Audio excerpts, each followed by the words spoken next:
Nabi yang mengaku Nabi ini, kata dia, hanya pandai dongeng, dan aku bisa dongeng dengan cerita yang lebih hebat dari apa yang dia ceritakan.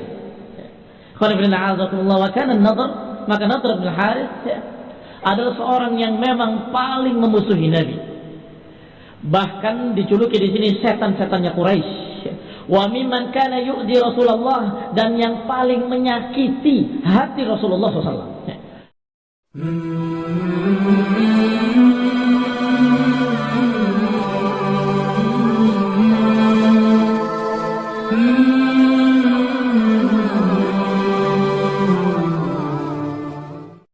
Innal hamdalillah nahmaduhu wa nasta'inuhu wa nastaghfiruh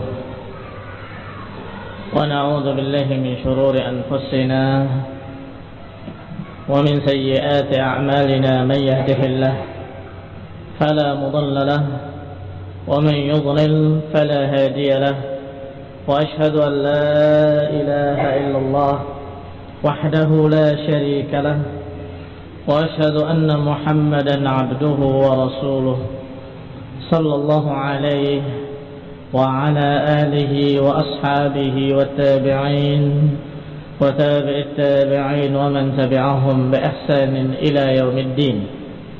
يا أيها الذين آمنوا اتقوا الله حق تقاته ولا تموتن إلا وأنتم مسلمون. يا أيها الناس اتقوا ربكم الذي خلقكم من نفس واحدة وخلق منها زوجها وبث منهما رجالا كثيرا ونساء واتقوا الله الذي تساءلون به والأرحام إن الله كان عليكم رقيبا. يا أيها الذين آمنوا اتقوا الله وقولوا قولا سديدا يصلح لكم أعمالكم ويغفر لكم ذنوبكم ومن يطع الله ورسوله فقد فاز فوزا عظيما. أما بعد, Akhwani fiddin, a'azakumullah, kaum muslimin yang saya hormati. Kita lanjutkan kajian kitab Tahdhib Sirah Ibnu Hisham rahimahullahu ta'ala. Terakhir kita bahas adalah rencana Abu Jahal yang ingin membunuh Rasulullah sallallahu alaihi wa ala alihi wasallam. Dan dia bersumpah dengan nama Allah, demi Allah, aku akan bawa batu yang terbesar yang aku kuat mengangkatnya, dan aku akan duduk di batu itu sampai datang Rasulullah SAW. Kalau dia datang dan salat, ketika dia sujud akan aku timpakan batu tersebut kepadanya. Yang ternyata ketika orang-orang Quraisy musyrikin melihatnya dari jauh, apa yang akan dilakukan oleh Abu Jahal?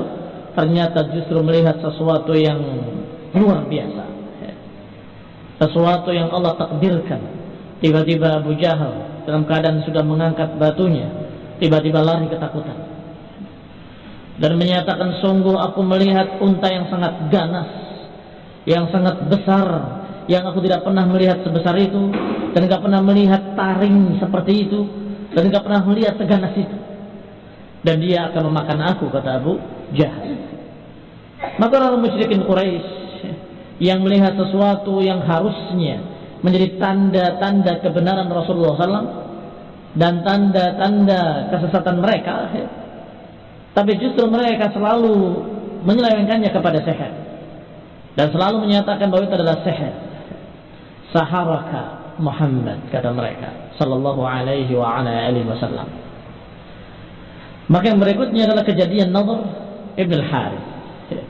Jadi upaya-upaya musyrikin untuk menentang Rasulullah, segala macam upaya, dan semuanya tidak ada yang berhasil untuk memundurkan atau menghentikan Rasulullah SAW. Nadhr bin Harith yang juga termasuk tokoh-tokoh musyrikin, bahkan setan-setannya mereka. Falamma qama qala lahum dzalika Abu Jahal. Bangkitlah Nadhr bin Harith ketika Abu Jahal menceritakan apa yang dia ceritakan. Maka giliran Nadhr bin Harith berkata, Ya ma'syar Quraisy, innahu wallahi qad nazala bikum amrun ma ataitum lahu bihilatin ba'd. Wahai orang-orang Quraisy, sungguh demi Allah telah turun pada kalian satu perkara yang kalian tidak berhasil menghalaunya dan kalian tidak berhasil membuat tipu daya untuk menentangnya. Ini kalian kalah semuanya. Qad kana Muhammad fikum ghulaman hadatha. Kalian gak akan punya alasan apapun karena dia, maksudnya Rasulullah SAW, Muhammad SAW, fikum ghulaman hadatha, tadinya adalah anak kecil di tengah kalian, anak kemarin, anak muda. Ardakum fikum wa asdaqukum haditha, yang paling kalian ridhai, yang paling kalian percaya, yang paling jujurnya di antara kalian dalam berbicara. Wa a'dhamukum amanatan, dan yang paling besar memegang amanah. Kenapa? Idza ra'aitum fi sudghaihi syayb, sekarang ketika sudah mulai memutih di dua pelipisnya, kemudian datang kepada kalian membawa apa yang dia bawa, kalian juluki dengan sahir, kalian juluki dengan kahana dan seterusnya. Kenapa? Lihat gayanya An-Nadhr Ibn al-Harith, menganggap dirinya paling hebat dan menganggap semua teman-temannya nggak bisa apa-apa. Kalian ini nggak punya sama sekali alasan untuk menyalahkan dia, dan kalian nggak punya tipu daya rencana yang bagus sama sekali. Dia ini pada kalian tadinya dari kecil kalian anggap paling jujur, paling amanah. Dia adalah orang yang paling kalian ridhai.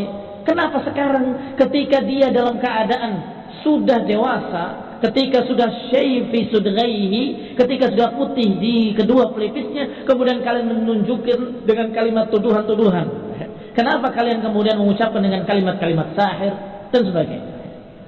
La wallahi ma huwa bisahir. Kata Nadhr Ibn al-Harith, tidak demi Allah, dia bukan penyihir.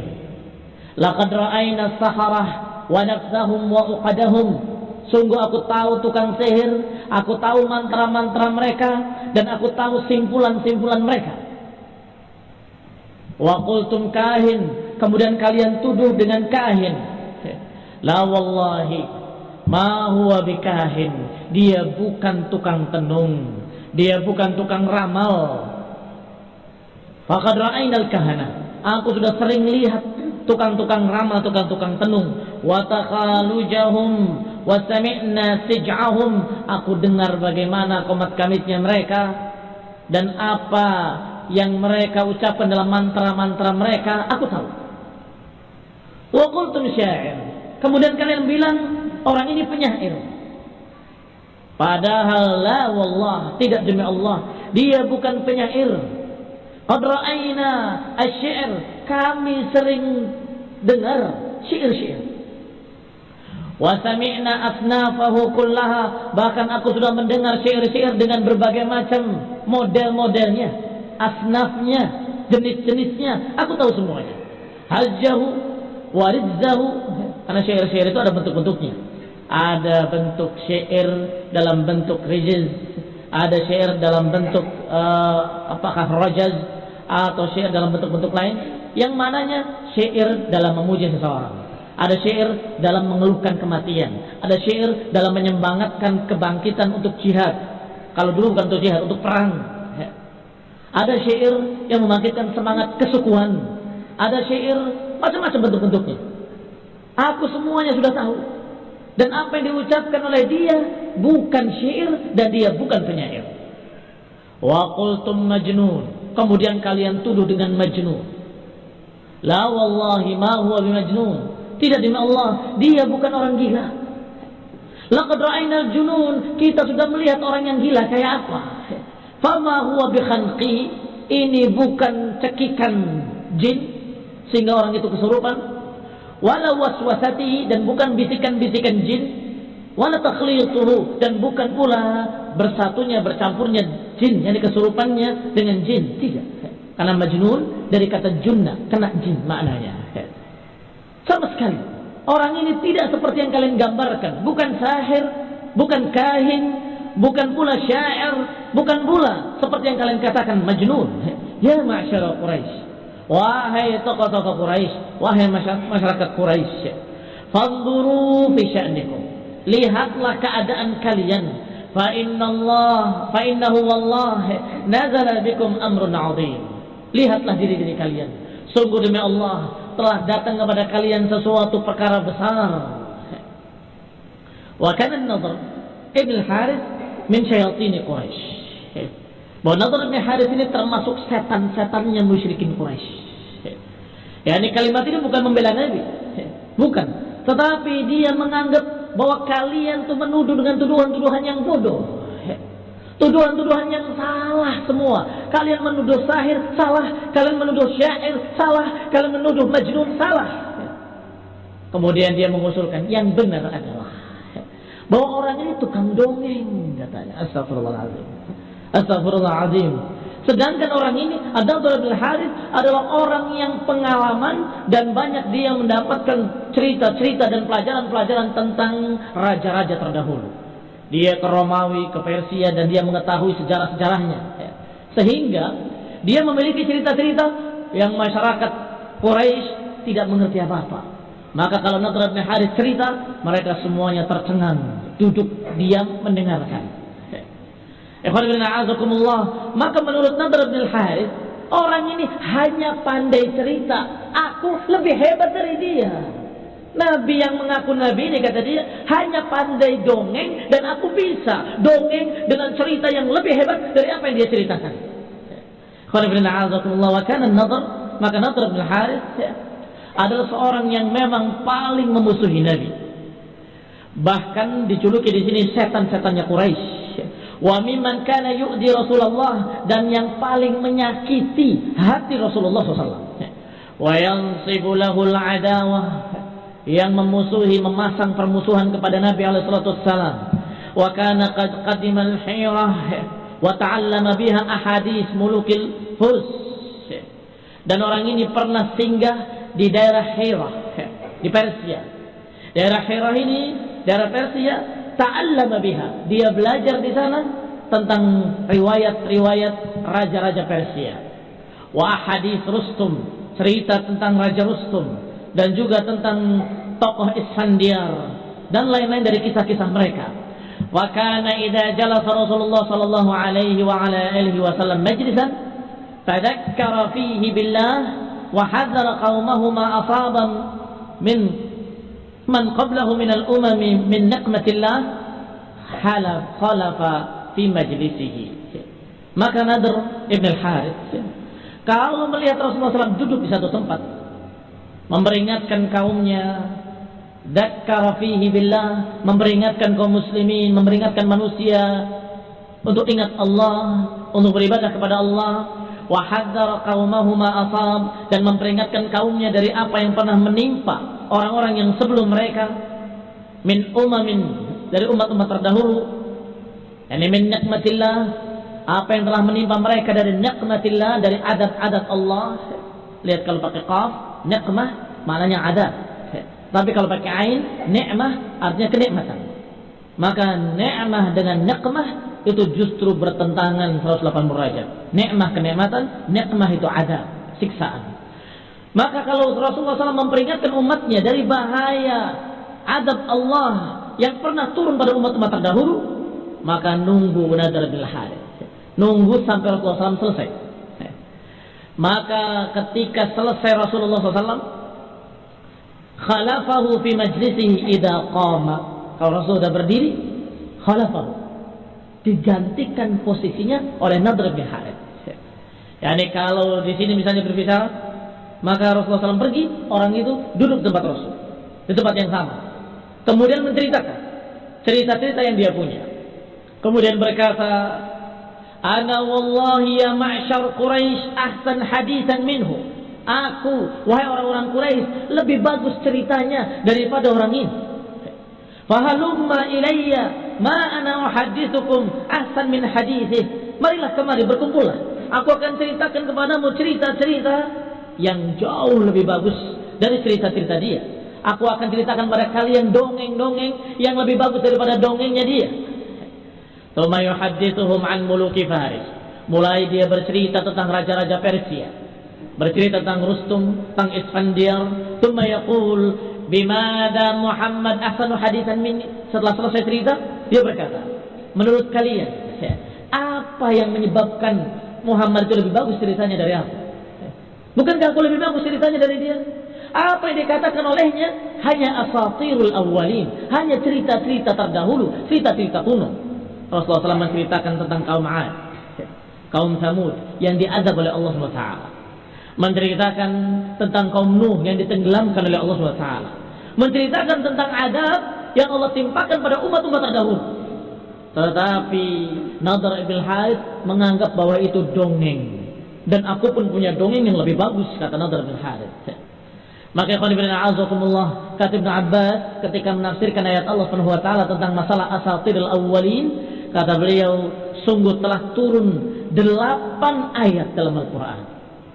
8 ayat dalam Al-Qur'an yang semuanya berisi tentang asatirul awwalin, yang menceritakan tentang Nadhr ibn Harith, kekurangan ajarannya Nadhr ibn Harith, setan Quraisy. Wa kullu ma dzukira fihi min asatir min al-Qur'an, dan semua yang di dalamnya ada kisah tentang asatirul awwalin dalam Al-Qur'an, maka semuanya itu tentang Nadhr ibn Harith. Karena orang-orang Quraisy yang lain enggak ada yang menjuluki seperti itu. Mereka menjuluki Majnun, menjuluki syair, menjuluki gila dan seterusnya. Tetapi yang menjuluki asatirul awwalin hanya Nadhr ibn Harith. Maka dikatakan oleh Ibnu Abbas, semua ayat-ayat yang turun tentang itu, ada 8 ayat, semuanya bercerita tentang orang ini, Nadhr ibn Harith. Qul inna a'udzubillahi muslimin syahramati. Dzakara 'udwal musyrikin 'alal mustad'afin. Kisah berikutnya adalah kisah bagaimana musyrikin menta'dzib, menyiksa orang-orang yang lemah. Orang lemah dalam artian para budak, orang-orang miskin, atau orang-orang yang di bawah kekuasaan mereka. Qala rahimahullah, thumma innahum a'addu aw 'adaw 'ala man aslama wattaba'a Rasulullah sallallahu alaihi wa ala alihi wasallam min ashabihi. Kemudian mereka kaum musyrikin memusuhi orang-orang yang masuk Islam dan mengikuti Rasulullah sallallahu alaihi wa ala alihi wasallam dan juga para sahabatnya. Fawasabat kullu qabilatin ala man fiha minal muslimin, maka setiap suku menerkam, menangkap orang yang masuk Islam di kaumnya masing-masing. Setiap kabilah menangkap orang yang sudah masuk Islam dari kabilahnya masing-masing. Faja'alu yahbisunahum wa yu'adzibunahum bid-darbi, maka mereka mulailah memenjarakan mereka, dikurung di rumah-rumahnya, atau diazab, disiksa dengan siksaan-siksaan, bid-darbi, dengan dipukul dengan pukulan-pukulan, wal ju'i wal 'atas, ada yang dikurung dan dibikin lapar dan haus, tidak diberi makan, tidak diberi minum, wa biramdha, dan ada pula yang disiksa dengan ramdha.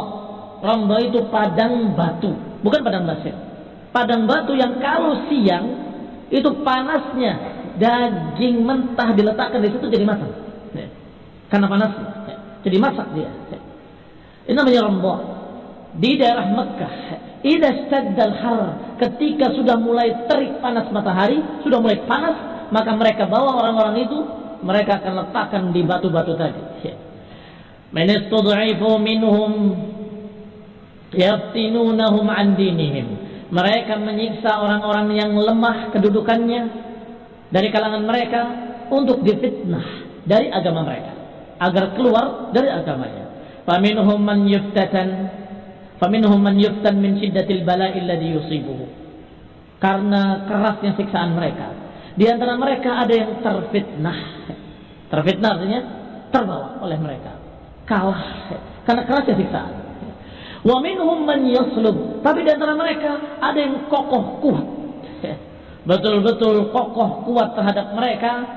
Ya'simuhullahu minhum, Allah jaga, Allah lindungi hatinya. Ini ada yang kalah, ada yang kokoh. Di antaranya Bilal ibn Abi Rabah. Wa kana Bilalun maula Abi Bakrin radhiyallahu taala anhu li ba'di Bani Jumah. Bahwasanya Bilal adalah seorang yang pernah dimerdekakan oleh Abu Bakar Siddiq radhiyallahu taala anhu. Orang ini tadinya budak belian, dimiliki oleh suku Bani Jumah. Dan tentunya orang-orang dalam Bani Jumah dijuluki Al-Jumahi. Di antaranya Umayyah ibn Khalaf Al-Jumahi, Wahab ibn Hudzafah Al-Jumahi, dan lain-lain. Tapi kemudian diselamatkan oleh Abu Bakar, dibeli dan kemudian dimerdekakan. Sehingga kalau yang demikian akan dijuluki Maula. Karena yang merdekakan adalah Abu Bakar, akan dijuluki dengan Maula Abi Bakrin. Maka namanya dikenal Bilal Ibn Abi Rabah Maula Abi Bakrin. Beliau tadinya dimiliki oleh suku Bani Jumah. Muwalladan min muwallidihim wa huwa Bilal Ibn Rabah wa kana ismu ummihi Hamamah. Bilal ini dilahirkan dari seorang ibu yang bernama Hamamah. Wa kana sadiqal Islam, dan beliau sungguh jujur keislamannya, sungguh-sungguh masuk Islam. Tahirul qalb, yang bersih hatinya. Sedangkan Umayyah ibn Khalaf, tuannya yang memiliki Bilal tadi, pemiliknya Umayyah ibn Khalaf ibn Wahab ibn Hudzafah ibn Jumah, maka dijuluki Bani Jumah. Yukhrijuhu idha hamiyatidh dhahirah, membawa Bilal tadi, membawa budaknya yang bernama Bilal ke tempat Ramdah tadi, padang batu tadi, ketika dhahirah. Idza hamiyatidh dhahirah, ketika panas teriknya duhur, siang hari. Fayatrahu ala dhahrihi fi batha Makkah, kemudian diletakkan di atas dadanya batu besar di daerah yang bernama Batha di sekitar Makkah. Tsumma ya'muru bis-sakhatil 'azimah fatudha 'ala sadrihi, maka batu besar tadi diletakkan di atas dadanya. Tsumma yaqul, kemudian berkata kepadanya, la wallahi la tazalu hakadha hatta tamut. Berkata Umayyah bin Khalaf, tuannya si pemilik Bilal ini, berkata, biarkan dia seperti itu sampai dia mati atau dia tinggalkan agamanya. Au takfur bima bi Muhammadin wa ta'budullah wal Uzza, atau kalau dia mau selamat hendaklah dia kufur, mengingkari Muhammad, dan kemudian dia menyembah Lata dan Uzza. Fayaqulu wa huwa fi dzalikal bala, maka berkatalah Bilal dalam keadaan tersiksa seperti itu, panas di punggungnya dan panas di dadanya. Karena punggungnya dia tidur di atas batu-batu panas, dan di atasnya diletakkan pula batu besar yang berat dan panas pula. Tapi beliau tetap mengucapkan kalimat ahad, ahad, yakni isyarah ila wahdaniyatillah, isyarat tentang keesaan Allah Subhanahu wa taala. Wa kana Waraqah ibn Nawfal yamurru bihi wa huwa yu'adzab bidzalik wa huwa yaqulu ahad, ahad, fayaqul ahad, ahad, wallahi ya Bilal. Tiba-tiba ketika beliau sedang tersiksa seperti itu dan mengatakan ahad, ahad, lewat seseorang yang bernama Waraqah ibn Nawfal. Masih ingat Waraqah ibn Nawfal? Nah, yang mengatakan kepada Rasulullah sallallahu alaihi wasallam ketika dibawa oleh Khadijah, sungguh kalau aku sehat kuat ketika kamu diusir oleh kaummu, aku akan membelamu nasran mu'azzara, dengan pembelaan yang sungguh-sungguh. Sampai Nabi terkejut, apa awa mukhrijiyahum, apakah aku akan dikeluarkan, akan diusir oleh kaumku? Iya, tidak ada yang membawa apa yang kamu bawa illa udzib, kecuali dia pasti akan disiksa dan diusir. Maka Waraqah ini tahu Rasulullah SAW itu hak, dan tahu pula apa yang terjadi nanti di akhirnya, pasti yang menang Rasulullah SAW, dan bahwasanya la ilaha illallah dia tahu. Sehingga ketika melewati Bilal dan Bilal mengucapkan ahad, ahad, maka Waraqah pun menyambut dengan kalimat yang sama, ahad, ahad. Wallahi ya Bilal, benar, demi Allah wahai Bilal, memang qissa, memang qissa. Thumma yuqbil ala Umayyah ibn Khalaf, kemudian dia berbalik arahnya menuju musyrik Quraisy yang sedang menyiksa Bilal, yaitu Umayyah ibn Khalaf. Wa man yasna' dzalika bihi min Bani Jumah, dan juga orang-orang yang bersamanya dari suku Bani Jumah. Fayaqul, maka berkatalah Waraqah, ahlif billahi la in qataltumuhu ala hadha la attakhidannahu hananan hatta marra bihi Abu Bakar Siddiq radhiyallahu taala anhu. Kata Waraqah, sungguh demi Allah, ahlif billah, aku bersumpah dengan Allah, kalau kalian membunuhnya dalam keadaan seperti itu, sungguh la attakhirannahu hananan, aku akan ambil dia untuk menjadi tabarruk atau mengusap dirinya dengan Bilal tadi. Ini karena dia dalam keadaan tahu tauhid, tahu kemuliaan Bilal, kemuliaan mukmin, tetapi tidak tahu syariat. Tidak tahu syariat. Sehingga dia mengatakan, sungguh kalau sampai dia mati, aku akan muliakan Bilal dan aku akan usap seluruh badannya sebagai barokah. Tahu kalian? Sedangkan mereka tahu yang berbicara adalah seorang pendeta. Mereka tahu yang berbicara adalah seorang yang mereka memiliki kitab-kitab Nasrani. Sehingga mereka terkejut, heran, kenapa? Ada apa Waraqah dengan orang ini?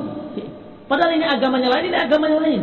Menurut mereka, kaum muslimin yang saya hormati, ucapan tadi masuk pada mereka. Mereka mulai berpikir, berarti ini bukan sembarangan. Agama yang dibawa oleh Nabi Muhammad SAW adalah agama yang tidak sembarangan. Agama yang diakui oleh beberapa tokoh-tokoh ahlul kitab. Di antaranya Waraqah. Dalam keadaan seperti itu, marra bihi Abu Bakar. Abu Bakar lewat. Abu Bakar Siddiq radhiyallahu taala anhu.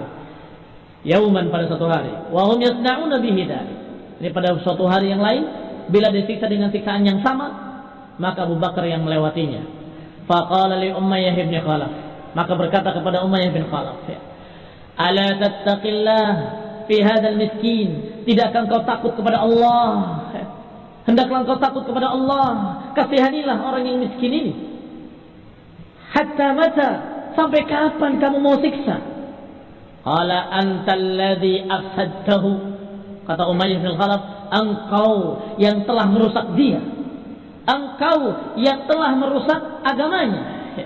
Fa'anqidhu mimma tara, maka engkaulah silahkan yang menyelamatkan dari apa yang kau lihat. Ini jawaban Umayyah bin Khalaf. Kamu yang merusaknya, kamu yang menyelamatkan.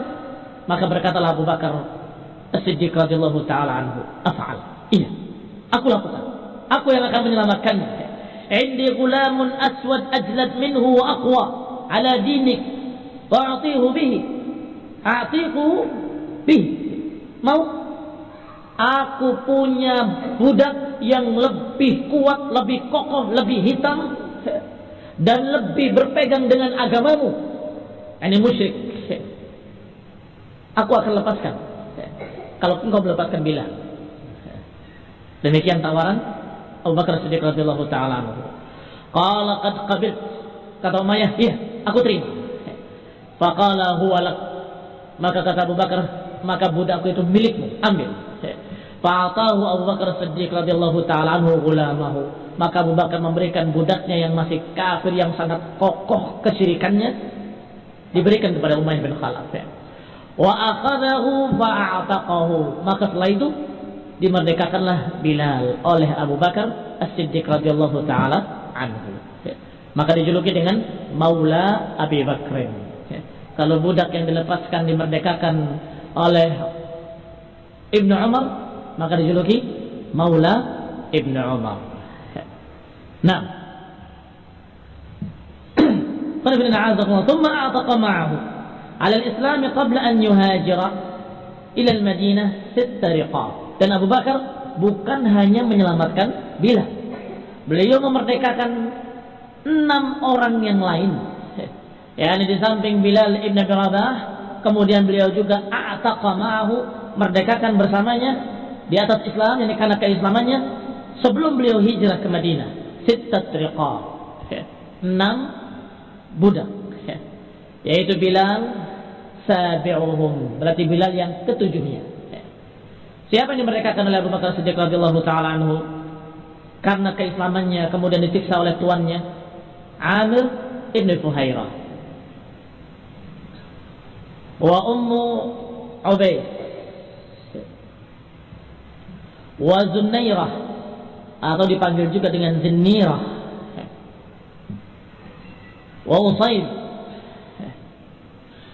Wa usiba basaruha, dan Zunairah tersiksa hingga terkena matanya sehingga buta.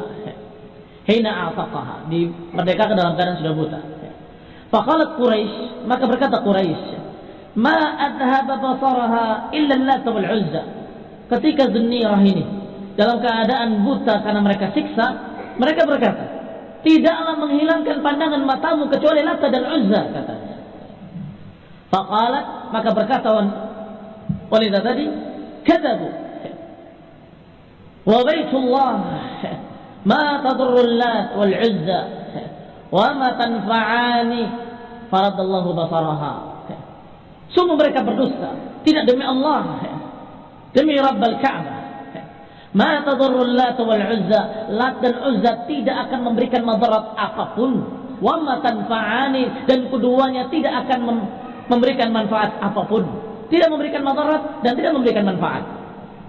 Faradallahu basaraha, maka tiba-tiba sembuh kembali matanya dan bisa memandang kembali. Ini kisah Zunairah radhiyallahu taala anha. Wa ataqa an-Nahdiyah wa bintaha, dan juga memerdekakan seorang Nahdiyah dan juga anaknya, anak perempuannya. Wa kanata limra'atin min Bani Abdiddar, dan bahwasanya dua wanita tadi adalah milik seorang wanita dari suku Bani Abdiddar.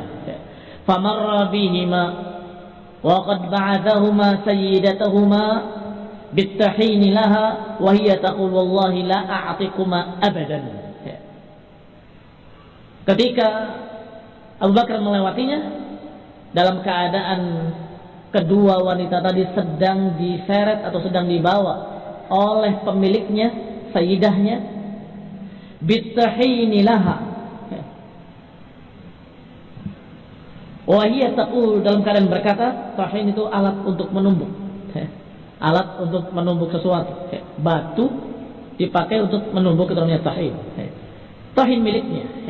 Wa hiya taqul, dan dia berkata, wallahi la a'tikukuma abadan, sungguh demi Allah aku enggak akan memerdekakan kamu berdua selama-lamanya. Faqala Abu Bakar radhiyallahu taala anhu, halun ya umma fulan, lepaskan wahai umma fulan. Faqalat, maka dia bertanya, hal, dilepas? Anta afsadtahuma fa'atiqhuma, engkau yang telah merusaknya, maka engkau yang melepasnya dan engkau yang memerdekakannya. Qala bikamhuma, kata Abu Bakar, iya, kalau gitu berapa harganya? Qalat bikada wa kada, sekian dan sekian. Qala qad aqadtuhuma, kalau begitu aku terima, aku ambil dua budak ini dan ini ambil uang. Wa huma hurratani, dan sekarang dia merdeka kedua-duanya. Irji'ha ilaiha bitahiniha, kembalikan dia, kembalikan tahinnya, alat tumbuknya. Qalata awana nafrugh minhu ya Abu Bakar thumma naruddahu ilaiha. Qala dzalika in syi'tuma, kata si wanita tadi, sebentar sampai aku selesai urusanku menumbuknya, baru aku kembalikan kepadanya. Maka kata Abu Bakar, terserah, yang penting kembalikan. Wa marra bi jariyatin, jariyah Bani Muammal, dan juga melewati jariyah dari Bani Muammal. Wa kanat muslimah, jariyah juga budak perempuan dari suku Bani Muammal yang juga masuk Islam. Wa Umar bin Khattab yu'adzibuha litatrukal Islam, dan Umar bin Khattab menyiksanya ketika dia masih kafir, radhiyallahu taala anhu wa ghafarallahu lahu, semoga Allah mengampuni dosanya dan semoga Allah Taala memberikan keridhaan kepadanya. Umar ibn Khattab radhiyallahu taala anhu, ketika Umar menyiksanya, wa huwa yawma idzin musyrik, dan ketika itu Umar masih musyrik, wa huwa yadribuha hatta malla, dipukulinya sampai bosan memukuli, hatta malla, sampai dia jenuh, capek mukuli terus. Qala inni a'tadil ilaika inni lam atrukuka illa malalah, kata Umar, sungguh aku minta udzur kepadamu untuk menghentikan pemukulan ini, dan aku bukan membiarkan kamu, aku tidak membiarkan kamu kecuali hanya karena malas, capek, bosan. Fataqulu, Maka tiba-tiba wanita tadi berkata, yang disiksa tadi, kadzalika fa'alallahu bika. Demikian pula Allah nanti akan menyiksamu. Seperti itu pula. Sampai selama-lamanya. Fabta'aha Abu Bakar fa'ataqaha. Maka Abu Bakar melihatnya, kemudian ditawar oleh Abu Bakar, dibeli dan kemudian dimerdekakan. Berkata Abu Quhafah li Abi Bakar.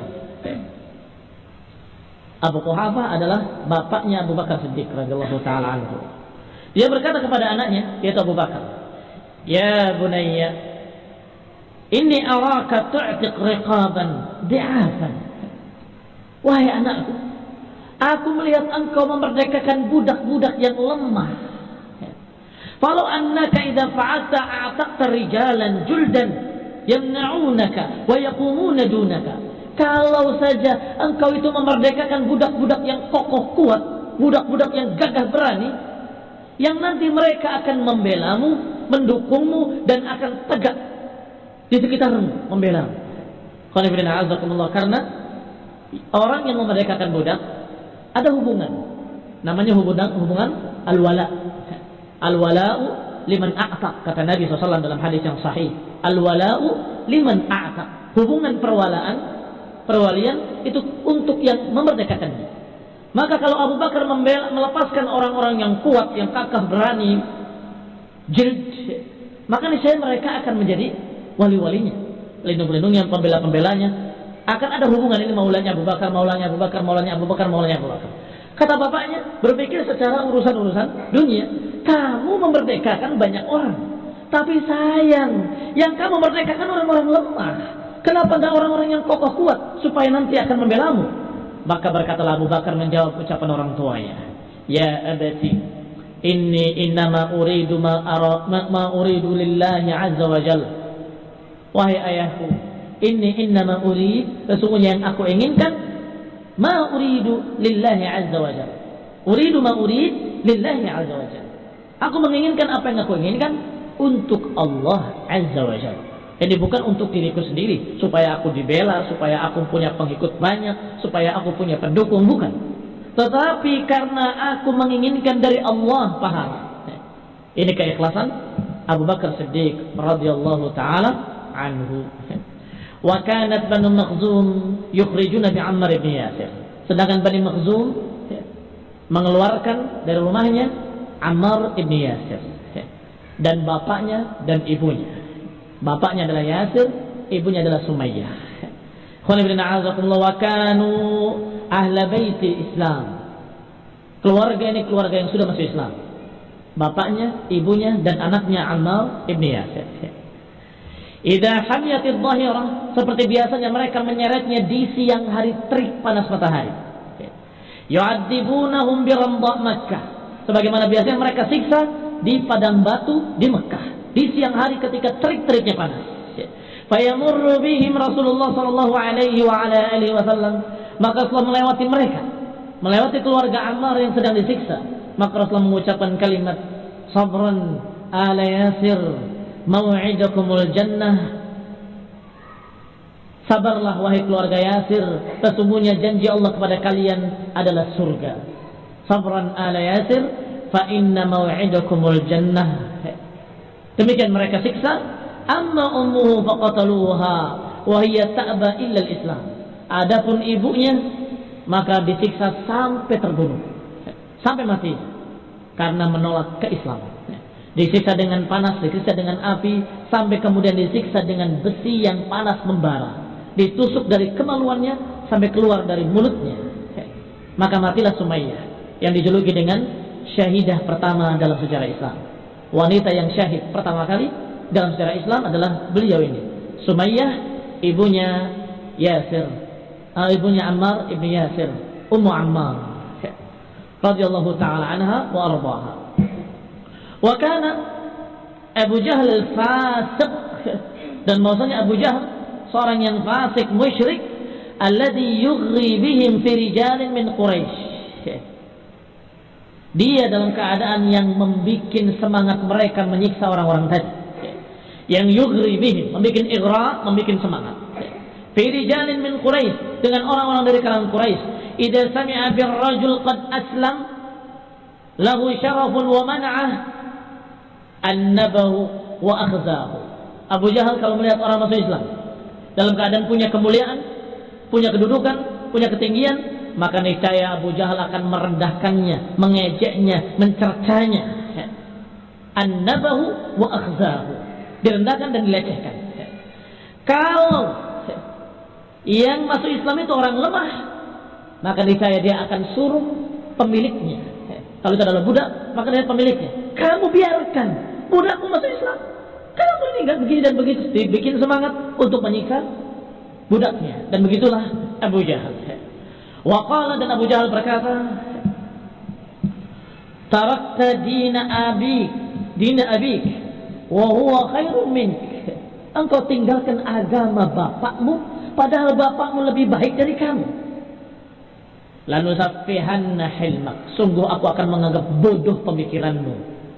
Walanufilanna ra'yak, dan sungguh aku akan rendahkan pendapatmu. Walanadha'anna syarafak, dan aku akan turunkan derajatmu, aku akan rendahkan kedudukanmu. Ini kalau orang-orang memiliki kedudukan. Wa in kana tajiran, dan kalau dia tajir, qala wallahi lanukassidanna tijaratak wa lanuhlikanna malak, maka Abu Jahal akan berkata, sungguh aku akan bikin bangkrut daganganmu, aku akan bikin gak laku, aku akan umumkan pada orang agar jangan beli kepadamu. Wa lanuhlikanna malak, aku akan binasakan hartamu. Ini kalau kepada orang kaya, pedagang-pedagang kaya. Wa in kana dha'ifa aghra bihi, dan kalau dia adalah dhaif, maka dia yang akan memberikan semangat pada tuannya untuk menyiksanya. Sebagaimana keluarga Ammar ibn Yasir radhiyallahu taala anhum ajma'in, semoga Allah meridai mereka. Mereka tersiksa, ibunya terbunuh dan juga bapaknya terbunuh. Bahkan bapaknya dengan diikat kakinya ke satu kuda, dan kemudian kaki yang lain ke kuda yang lain. Kemudian kedua kuda tadi dipacu dengan keras agar berlari ke arah yang berlawanan, sehingga terbelah dua badannya. Badannya Yasir, bapaknya Ammar radhiyallahu taala anhu. Apa yang diriwayatkan tentang penyiksaan mereka bermacam-macam, ada yang detail, ada yang ringkas, ada yang global saja. Tetapi intinya bahwa mereka betul-betul mendapatkan ujian yang sangat berat. Qultu li Abdullah bin Abbas, akana al-musyrikuna yablughuna min ashabi Rasulullah sallallahu alaihi wa ala alihi wasallam min al-'adzabi ma yuqdaruna bihi fi tarki dinihim. Ditanya Ibnu Abbas, apakah musyrikun tadi menyiksa dengan siksaan kepada para sahabat Rasulullah SAW? Apakah yablughuna ma yuqdarun? Apakah mencapai tingkat yang mereka diberi uzur kalau sampai mereka mengucapkan apa yang mereka maukan? Yang namanya ujian berat itu ada tingkatan-tingkatan tertentu. Kalau sudah sampai tingkatan tertentu, maka orang dimaklumi kalau dia kemudian sampai terucap kalimat-kalimat kufur karena terpaksa. Maka ditanyakan kepada Ibn Abbas, siksaan yang dulu itu kira-kira sudah mencapai derajat dimakluminya seseorang atau belum? Dijawab oleh Ibn Abbas, qala na'am wallahi, iya, demi Allah sudah mencapai derajat yang dimaklumi kalau sampai-sampai mereka mengucapkan kalimat-kalimat kufur. In kanu la yudrabuna ahaduhum wa yuji'unahu wa yu'attishunahu, sungguh mereka sampai dipukuli, kemudian dibikin lapar, dibikin haus, hatta ma yaqdir an yastawi jalisan, sampai-sampai mereka tidak bisa duduk saja, nggak mampu karena tersiksanya. Apalagi berdiri, duduk saja nggak bisa yastawi, nggak bisa tegak duduknya, mesti akan bersandar atau akan jatuh. Min syiddati dzurri alladhi nazala bihi, karena dahsyatnya madarat, siksaan yang mengenai mereka. Hatta yu'tiyahum ma sa'aluhu minal fitnah, hingga mereka memberikan apa yang mereka maukan dari fitnah-fitnah itu. Hatta yaqulu lahu, hingga mereka berkata, Latta Uzza, Latta Uzza, Latta Uzza ilahuka min dunillah. Fayaqulu na'am. Sampai orang-orang musyrikin ngetes mereka setelah disiksa, apakah Lata Uzza adalah Tuhanmu selain Allah? Maka yang disiksa tadi mengatakan na'am, iya. Hatta innal ju'la la yamurru bihim fayaquluna lahu hadzal ju'l ilahuka min dunillah fayaqulu na'am. Sampai ada yang membawa ju'l, membawa serangga yang rendah yang enggak ada nilainya, bukankah ini serangga juga Tuhanmu? Maka yang disiksa tadi mengatakan iya. Ibtida'an minhum mimma yablughuna min juhdi. Sungguh ini karena apa yang mereka rasakan dari sakitnya penyiksaan tersebut. Ini riwayat dari Ibn Abbas radhiyallahu taala anhu bahwa penyiksaan mereka ketika itu sangat dahsyatnya sampai-sampai mereka yang terfitnah itu mengucapkan apapun yang mereka mau iya. Bahwa ini Lata Uzza Tuhanmu iya, bukankah ini serangga Tuhanmu iya, sampai kecoa Tuhanmu iya. Tetapi kata Ibn Abbas, memang siksaannya sudah mencapai derajat yang mereka dimaklumi kalau sampai mereka berkata seperti itu, asal tidak dari hatinya. Sebagaimana yang terjadi pada Ammar ibn Yasir, ketika menyebutkan apa yang mereka minta, mereka suruh menyebut Lata, dia menyebutkan Lata. Diperintah untuk menyebutkan Uzza. Maka mereka pergi dengan gembira. Ternyata budaknya berhasil menjadi kafir, kembali kepada agama mereka. Setelah mati ibunya, setelah mati bapaknya. Ini siksaan lahir batin namanya. Badannya tersiksa dan juga hatinya tersiksa ketika melihat ibunya diperlakukan demikian rupa dan bapaknya diperlakukan demikian rupa. Maka Ammar ketika dilaporkannya Rasulullah, Ammar mengatakan begini dan begitu. Rasulullah menjawab, Ammar dipenuhi dengan keimanan dari ujung rambutnya sampai ujung kakinya, kata Nabi. Dipenuhi keimanan dari ujung rambutnya sampai ujung kakinya. Dan sungguh demi Allah, benar Rasulullah SAW. Memang Ammar masih mukmin, shadiq, tidak berkurang imannya sedikit pun. Ucapannya diucapkannya hanya sekedar karena siksaan begitu berat. Tetapi setelah itu dia menangis karena menyesali kenapa dia mengucapkan kalimat-kalimat seperti itu. Maka inilah yang Allah Subhanahu wa taala katakan dalam Al-Qur'an, illa man ukriha wa qalbuhu mutmainnun bil iman, kecuali orang yang terpaksa dalam keadaan hatinya dipenuhi dengan keimanan. Radhiyallahu taala anhum wa arda'ahum. Subhanaka bihamdika la ilaha illa anta astaghfiruka wa atubu ilaik. Wassalamualaikum warahmatullahi wabarakatuh.